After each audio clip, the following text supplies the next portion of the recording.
तो last class में हम लोग क्या पढ़े थे?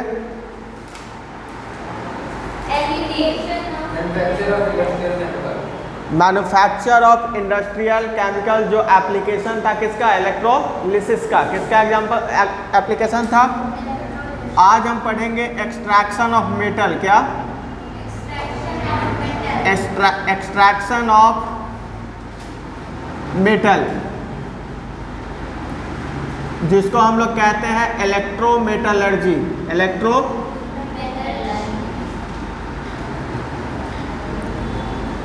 तो इलेक्ट्रोमेटलर्जी क्या है? तो electrometallurgy is a processor. Electrometallurgy is a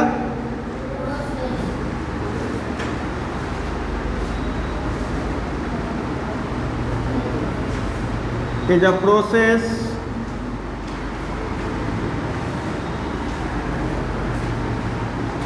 in which electrical energy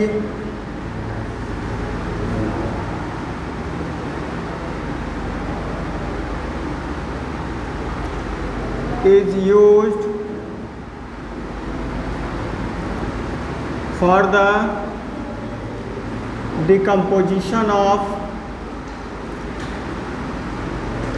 decomposition to get pure metal. Pure metal को गेन करने के लिए हम इससे क्या कराते हैं? उसके ऑक्साइड का या क्लोराइड का क्या करते हैं? ब्रेक करते हैं। ठीक है। अब जैसे बहुत सारे जो इलेक्ट्रोपॉजिटिव मेटल्स है वो इन्वायरमेंट में कैसे मौजूद रहते हैं? कंबाइंड स्टेट में रहता है। कैसे? कंबाइंड स्टेट में रहते हैं। समझे? एग्जांपल में अगर इसका देख ले,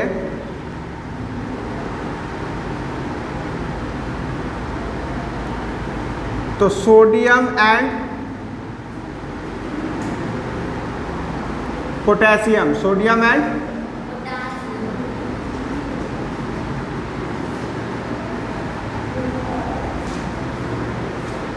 are extracted by the electrolysis of their molten chloride और हाइड्रोक्साइड। और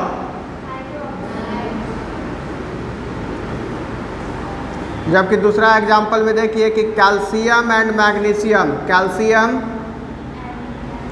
and magnesium are extracted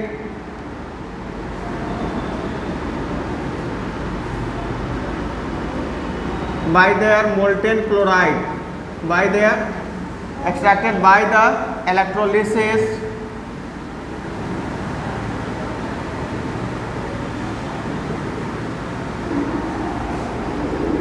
of their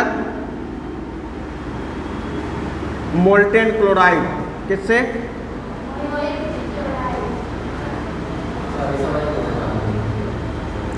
और third example, aluminium metal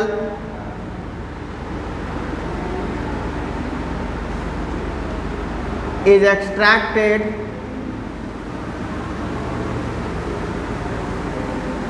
by the electrolysis of their molten oxide। बच्चा, जो सोडियम और पोटेशियम है वो किस फॉर्म में इन्वायरमेंट में मौजूद है? क्लोराइड या हाइड्रोक्साइड के फॉर्म में। तो उसको पहले मोल्टेन लिक्विड फॉर्म में ले जाया जाता है, फिर वहाँ से इलेक्ट्रोलिसिस करा के उसको एक्सट्रैक्ट करके प्योर सोडियम और पोटेशियम को क्या किया जाता है? निकाला जाता है। ठीक है। वैसे ही कैल्शियम और मैग्नीशियम को एक्सट्रैक्ट किया जाता है उसके मोल्टेन क्लोराइड से, चूँकि ये मोल्टेन क्लोराइड के फॉर्म में मौजूद रहते हैं। ठीक है। और एल्युमिनियम मेटल जो एक्सट्रैक्ट होता है किससे होता है? उसके मोल्टेन ऑक्साइड से। किससे? मोल्टेन ऑक्साइड से। तो इन शॉर्ट अगर कहना है कि एक्सट्रैक्शन ऑफ मेटल या इलेक्ट्रोमेटलर्जी क्या है, तो ये एक प्रोसेस है जिसमें हम लोग इलेक्ट्रिसिटी का यूज करके वैसे मेटल्स को प्योर करते हैं, मतलब जो इलेक्ट्रोपॉजिटिव मेटल्स होते हैं हाईली रिएक्टिव, उनको प्योर करते हैं जब वो कंबाइंड स्टेट में मौजूद रहते हैं। किस में मौजूद रहते हैं? कंबाइंड स्टेट में मौजूद रहते हैं। समझे? कोई दिक्कत?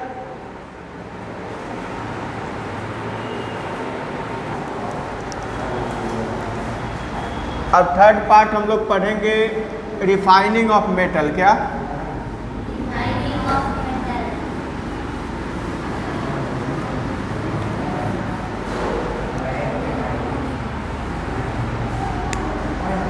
थर्ड एप्लीकेशन क्या है? Refining of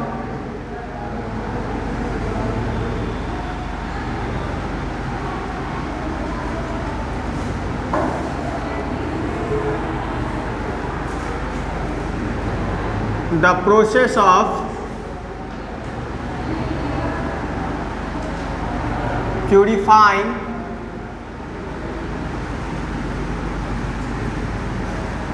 metals by using electricity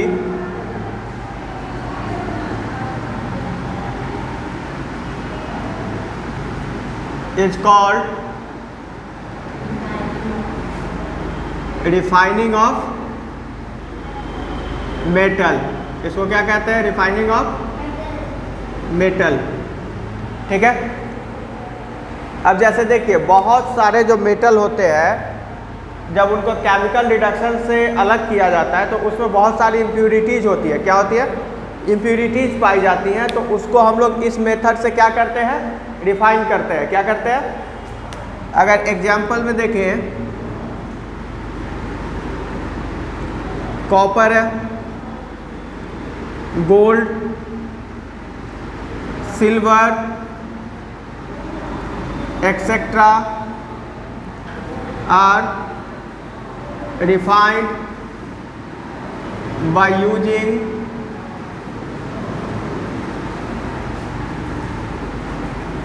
electrolytic method. Electrolytic method समझ में आया?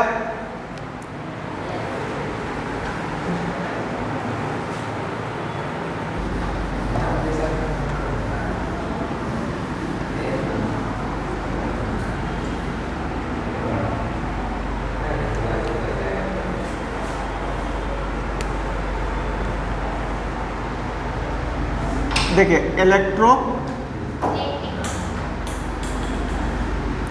प्लेटिंग, देखिए ये एक प्रोसेस होता है। क्या होता है? एक प्रोसेस है जिसमें आपको एक चीपर मेटल ऑब्जेक्ट के ऊपर एक कैसा एक्सपेंसिव मेटल का लेयर चढ़ा दिया जाता है। क्या किया जाता है? एक्सपेंसिव मेटल का लेयर चढ़ा दिया जाता है। The process of depositing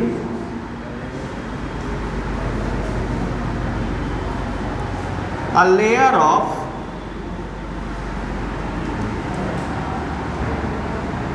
expensive metal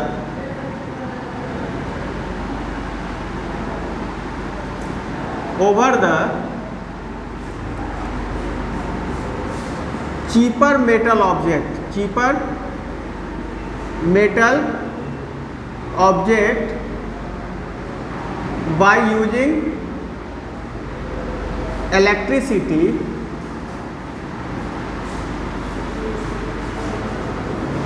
is called electroplating।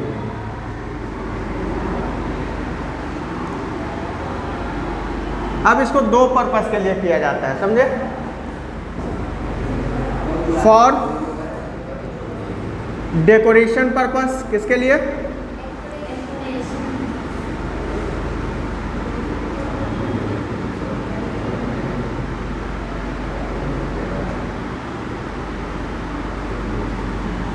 Purpose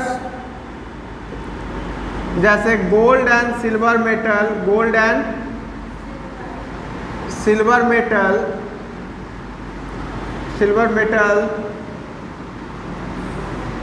layer is deposited over brass container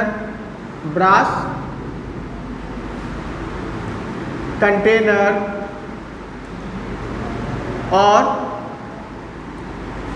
any cheap metal jewelry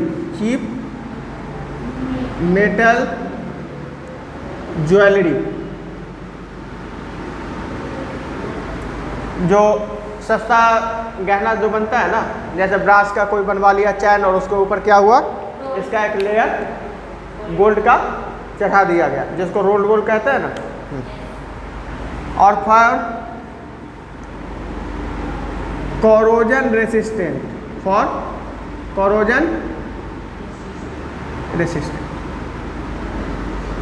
समझे। अब जैसे आयरन मेटल है, ठीक है, zinc metal is deposited over iron metal to prevent it from corrosion। किससे बचाने के लिए? अब corrosion क्या है बच्चा? corrosion एक प्रोसेस है, ठीक है, जिसमें आप जैसे देखिएगा आयरन में जंग लगता है, क्या होता है? जंग लगता है। तो किसके, उसी को क्या कहते हैं? प्रोसेस को corrosion कहते हैं। और उस जंग को क्या कहते हैं? रस्ट कहते हैं। क्या कहते हैं? रस्ट। तो corrosion को अगर डिफाइन करना हो तो हम क्या कह देंगे? The eating up of an metal, the eating up of a metal, समझे, by the action of air and moisture, by the action of air and moisture is called corrosion या रस्टिंग, कुछ भी कह सकते हैं, ठीक है। यहाँ तक समझ में आ गया इलेक्ट्रोप्लेटिंग क्या होता है? चलिए ठीक।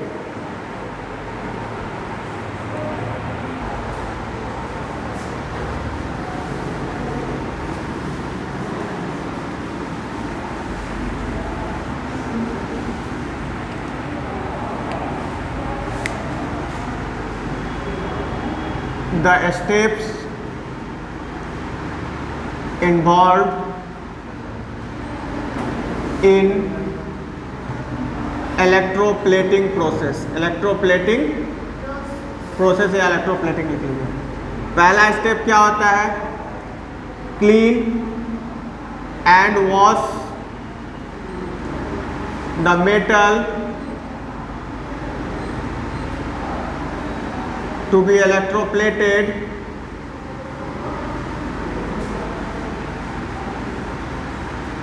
thoroughly।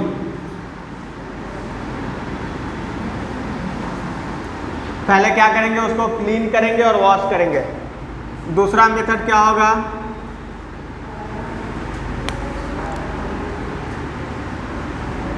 Make the metal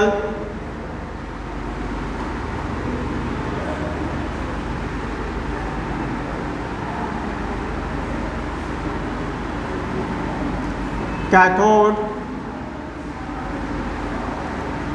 to be electroplated। जिस मेटल को इलेक्ट्रोप्लेटेड करना है उसको क्या बनाएंगे? कैथोड बनाएंगे। Third, take a pure metal sheet and make it anode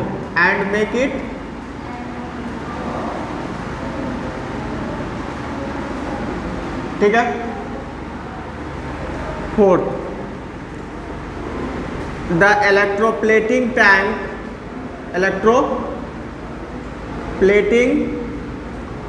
tank filled with the salt solution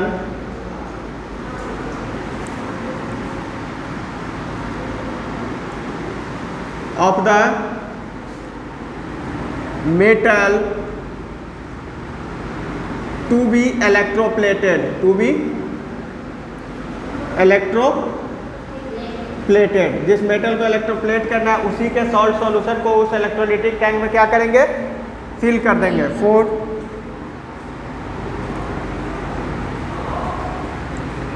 connect the cathode with negative terminal of battery, with negative terminal of battery and anode with positive terminal of battery, positive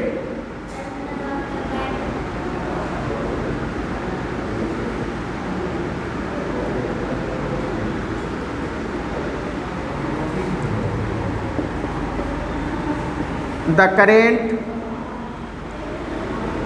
pass for some time to deposit a desired layer of a desired metal layer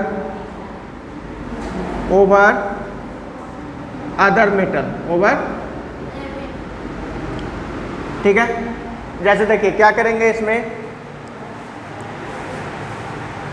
ये tank है, ठीक है, ये कोई metal object है और इस पे हमको जिस मेटल का लेयर चढ़ाना है, समझे। जैसे ये समझ लीजिए कि क्या है, कॉपर है, क्या है, कॉपर है, ठीक है। और ये प्योर कॉपर मेटल सीट है, क्या है, प्योर कॉपर,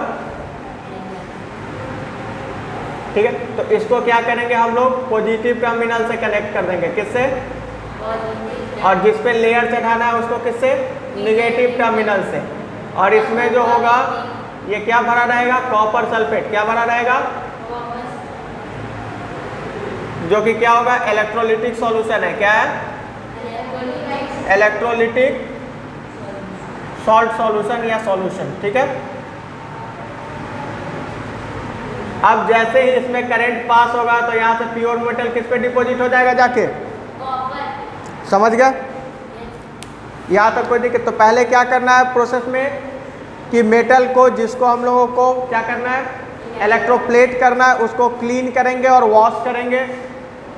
जिस मेटल को इलेक्ट्रोप्लेटिंग करना है उसको कैथोड बनाएंगे, एक प्योर मेटल सीट को हम लोग एनोड बनाएंगे, ठीक है।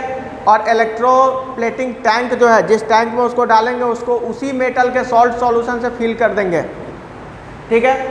और कनेक्ट करेंगे कैथोड को निगेटिव टर्मिनल से और एनोड को पॉजिटिव टर्मिनल से। और जब करंट थोड़ी देर पास होगा तो एक लेयर उसका क्या हो जाएगा, दूसरे मेटल पे डिपॉजिट हो जाएगा। लेयर क्या होगा, समझ में आ गया, ठीक है, नोट कीजिए।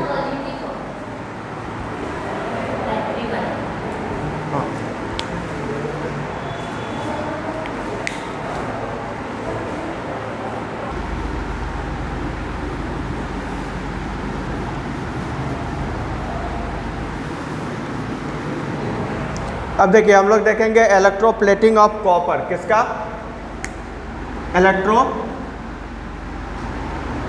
Of copper on iron spoon, किस पे, अब एक बीकर ले लिए ना, इसमें एक स्पून डाल दिए और यहाँ एक कॉपर मेटल सीट डाल दिए, क्या, ये क्या है, आयरन स्पून है, क्या है,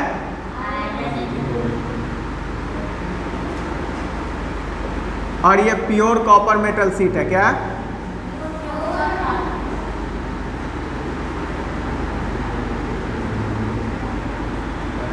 ठीक है। अब इसको क्या करेंगे हम लोग, पॉजिटिव टर्मिनल से कनेक्ट कर देंगे, किससे, और इसको निगेटिव टर्मिनल से, किससे, तो ये क्या हो गया, एनोड हो गया, ये क्या है, सॉरी ये कैथोड हो गया ये। अब इसमें एक इलेक्ट्रोलिटिक सॉल्यूशन भरेंगे,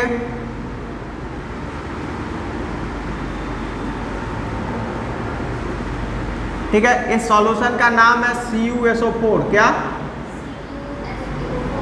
जिसको हम लोग कहेंगे कॉपर सल्फेट, कॉपर। अब बच्चा जैसे ही इसमें करंट पास होगा, जैसे ही इसमें करंट पास होगा, यहाँ से कॉपर Cu2+ निकल के किसकी ओर जाएगा, आयरन की ओर, और इस सॉल्यूशन से SO4 2- निकल के किसकी ओर जाएगा, कॉपर की ओर। ठीक है, तो कॉपर जो होगा प्योर कॉपर, ठीक है, वो क्या करेगा, प्योर कॉपर क्या करेगा, प्योर कॉपर इलेक्ट्रोप्लेटेड हो जाएगा उसके ऊपर। ठीक है, तो कॉपर 2+ और इसमें 2 इलेक्ट्रॉन ऐड करेंगे तो ये क्या बन जाएगा, कॉपर सॉलिड। कॉपर, ये S क्या रिप्रेजेंट कर रहा है, सॉलिड को, किसको, ठीक है, कॉपर 2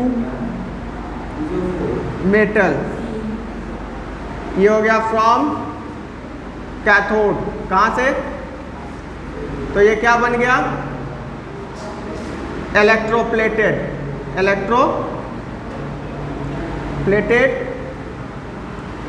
ठीक है, और ये कॉपर 2 मेटल कहाँ से आया, फ्रॉम सॉल्यूशन, कहाँ से, सॉल्यूशन। अब यहाँ जो देखिए Cu जो है, कॉपर जो सॉलिड पहले से मौजूद था ना, ये वाला, ये क्या होगा, ये ब्रेक कर जाएगा और किधर, Cu2+ और +2 इलेक्ट्रॉन, किसमें, ठीक है, पहले इसको बनाइए फिर आपको लिखा देते हैं। अब देखिए ये जो कॉपर है कहाँ चला जाएगा, गोज इनटू द सॉल्यूशन, कहाँ जाएगा, एंड ये गेट ट्रांसफर्ड